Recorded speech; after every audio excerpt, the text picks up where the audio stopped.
Hey everyone, 8.24 is less than a week away now, and this will be trying to balance out some of the preseason changes. They're actually going to be doing an 8.24b in a few weeks as well, with more buffs and nerfs, so this might not seem massive like right now, but there will be more on the way. We're going to look at all the changes that are coming, but also give you a few thoughts after about what I think needs a tweak, and let's see if you lot agree. So probably the most controversial and overpowered and overused rune at the moment we've had in a while is Dark Harvest, right? Everybody is taking it at the moment, and it works on everybody. So the base damage is going to be lowered from 40 to 80 to 20 to 60. The ratios and the souls and stuff, they're going to be staying the same, but it also doesn't proc off of procs anymore. If we split in half, right, the base is going to hit how much damage it does in lane. Mostly you're trying to make it a bit more of a scaling choice and not like a pick every single game, because right now you can get a lot of kills with it, which shouldn't really be happening. They're also going to be looking at potentially removing the reset part of Dark Harvest, or adding a delay properly to the reset to make it a little bit worse in team fights, or making it trigger at maybe below 40% health instead of 50%. Basically, they're going to see how the nerfs coming in this patch are going to work, and then they might add in the extra stuff afterwards as well to tone it down again. The reset is definitely one thing that does make a huge difference if you compare it to Electrocute.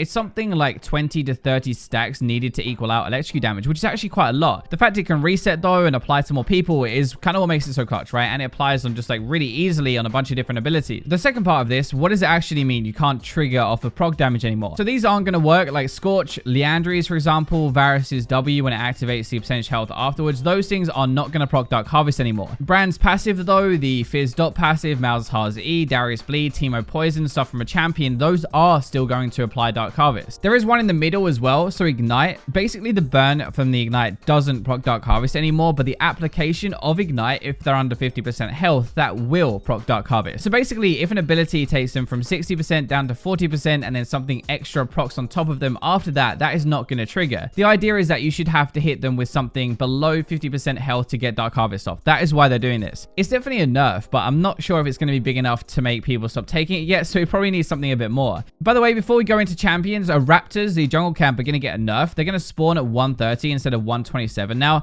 it's basically to stop this thing that mid lane champions farm those, then go to mid lane, so they get only level 2 now that everybody is taking smite mid lane, which is lovely. Hopefully that's going to stop that. And by the way, also they're still not reverting the funnel nerf strat, which I'm surprised at honestly, so you can still funnel if you want to. Victor does have some nerfs fine though, so his Q cooldown has been increased by 1 second and damage lowered from 60 to 140 to 50 to 110. His E, the laser cooldown, has been lowered by a second though to compensate, and the AP ratio has been increased by 10%. So the Q change is to stop top lane Victor, and the E buff is to try not hit mid lane as hard, but last time they tried this, top lane was fine and mid actually got worse. 30 damage off it is pretty harsh though, especially when you're kiting with this and you're using it over and over and over during a fight. You've still got the move speed and the shield and everything, which is great, so it's probably not the end of the world, but if you end up using this 5 times the trade, that's 150 damage less, and that's quite a lot, right? Plus you can't use it as often anyway with the increased cooldown. This one might seem really weird, but Aatrox's Q is no longer going to deal 10% bonus damage to monsters anymore. There are kind of 3 things with this. So number 1, at least in Korea, Aftershock is played a ton with Aatrox as a jungler at the moment, he's everywhere. Number 2, Aatrox mid with smite is really common now because he can farm the jungle camp so easily with his Q AoE damage, and he gets a massive lead, experience, and gold. The third thing is Riot said he doesn't even need that on there in the first place, so it's just kind of cleaning that part up of his kit and taking something unnecessary out. If you haven't experienced Aatrox jungle or Aatrox mid lane with smite, then this probably seems really weird, but if you have, then it kind of makes sense. I guess that's kind of the point. If you're actually playing Aatrox as a top laner, kind of like he's supposed to be, then it doesn't really matter, and in team fights you're still absolutely fine. It doesn't really make a difference. It's just if you're a jungler or a mid laner, your jungle clear will be slower, you're going to take more damage, and you're going to be weaker. Mid lane as well is the same if you take it with Ignite, but if you take the smite version, then you won't be able to farm everything as easily anymore, and you're probably going to miss more minions from your mid wave. Right, Akali is also getting a nerf. It's only small though, so her W base duration has been lowered by a second, and the max duration has been lowered by 2 seconds, so now that would be 6 to 8. They're going to look at more work later into the preseason, but for now, because of Thanksgiving and stuff, they just want to make her a little bit weaker. So they're giving her less stealth, which is her main way to make some plays and survive in team fights and have an outplay or something. Without that, she can be kind of weak actually in general. You can focus her down, so maybe it'll give an easier window to punish her or wait out the shroud before you want to dive in and start a fight.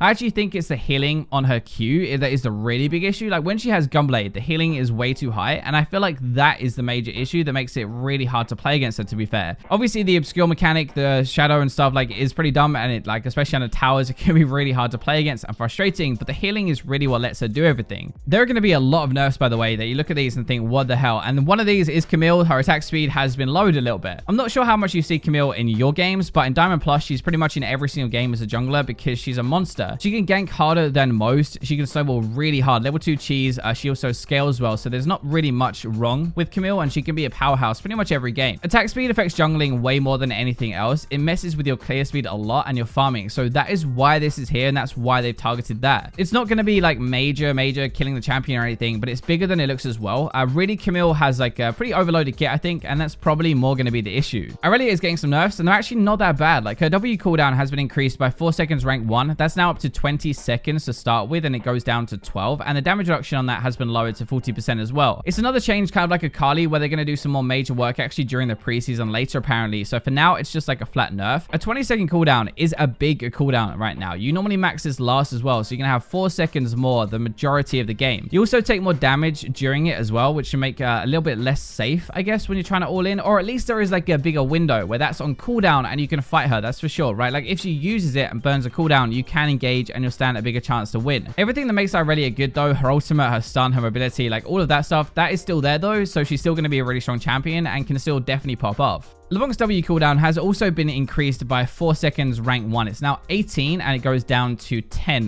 rank 5. And it seems like this is kind of like a theme where they're just going to slap a 4-second cooldown onto something rank 1. It doesn't affect her one-shot combo at all, like not even touching it. And most people max this first, which means it's a nerf, but it's not as bad as it looks. A few more seconds of a cooldown on this means you can't push as hard and you can't escape as easily. And you do have like a higher risk, I guess, when you use it just a little bit. Even during the lane phase and after it, you can just W forward, you Q, you R, and somebody's going to die. So it's not really going to change much. Not likely anyway. We do actually have a buff though. Surprise, surprise. Alawi is going to get her E cooldown lowered by 4 seconds rank 1. Surprise there. 16 you're going to start at and then go down to 12. Her ultimate cooldown has also been lowered from 120 to 90. It's now going to be 120 to 70. I actually kind of like this. Like, I don't really get the ultimate change. It's a bit weird to change a rank 3 ultimate cooldown. Maybe it affected some stuff, but it's not really like you fight that often when you get to that kind of late game level 16 stage anyway. Your E is the spirit thing, so that is her way of trading, but it's also her way of getting kleptomancy stacks. When you're using abilities on the spirit, you actually proc off it. So she pulls and then she gets like a ton of gold from it. If that is a lower cooldown to start with, then it's less punishing to miss it in the first place, but you can use it more often and you can get more gold, which could actually really help. You do normally actually max this kind of early into the game, so it'll go back to normal by the end of the lane phase, so it's not massive, but it should help. I've got 4 more things, well actually kind of 5 that are like coming, but we don't know what they are just yet. So there is a Jax Nerf. We don't know what it is at the moment, but it's targeted at jungle Jax mostly, not really top lane apparently. Also, we have some Pyke nerfs at some point, ratios or ranks of abilities. Basically, he's scaling too well, and it's likely going to be targeted at solo lane play rather than the support role. Karthus is getting a round of nerfs apparently, but we don't know anything about what they could be yet, partly because it might be nerfing Presence of Mind and Absolute Focus, which he uses. So these 2 runes are both a little bit too strong apparently, and they're looking at nerfs. They have some really good synergy with particular champions right now, especially like Karthus and Lux, who are both a lot stronger in the preseason. So that is going to be 8.24 wrapped up in a nutshell now. You're free to bugger off on this video if you want to. Thank you very much for watching, but I'm going to just go through what I think of the preseason at the moment and what I would change and what I hope they change before season 9. So the first thing is tower plays. I think they're a really, really good idea. I love the extra gold and the like kind of rewards you get from actually pushing and taking them, but Bulwark, the